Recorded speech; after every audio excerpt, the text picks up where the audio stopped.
Well, we're seeing somewhat of a pullback on the Nigerian market, and the market finding it very hard to keep on and hold on to positive traction when it does come to the fore. What are you making of market activity right now? As I said in the last program here, I think that investors are starting to wind down for the holiday.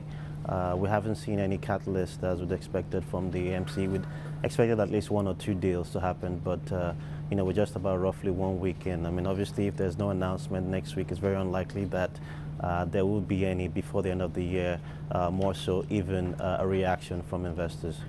Well, we saw the banking sector opening the week, as I was saying earlier, with fairly improved activities and participants reviewing prices to meet available demand. What's your approach to the banking sector right now? Because I was talking to Leon Myberg a little earlier on the show, and he's given us some detail when it comes to a financial stability report which was released last week, saying that 35% of loans at banks have been reclassified as non-performing.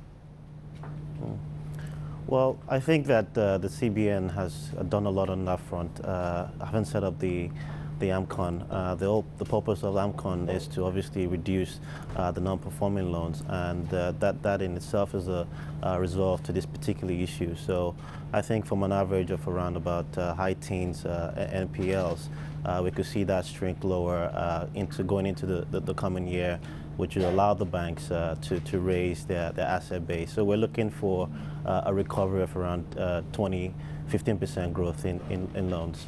When it comes to companies that are making inroads in terms of expansion, we've got Flourmills of Nigeria on that list. It's announced that it's raised 37.5 billion naira in 5-year bonds in the country's first corporate debt issue outside the banking sector in years. What have you made of that development and your take on the company and what investors are buying into here?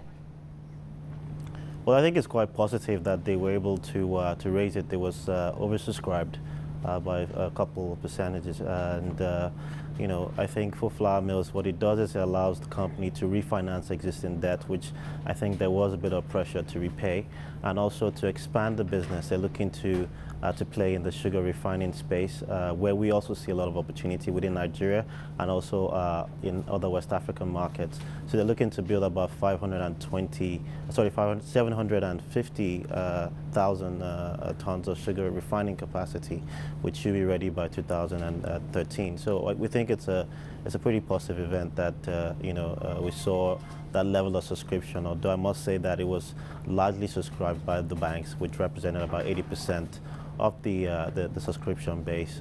I think that the institutional investors saw it, you know, the rates at 12%, pretty low at the current market levels.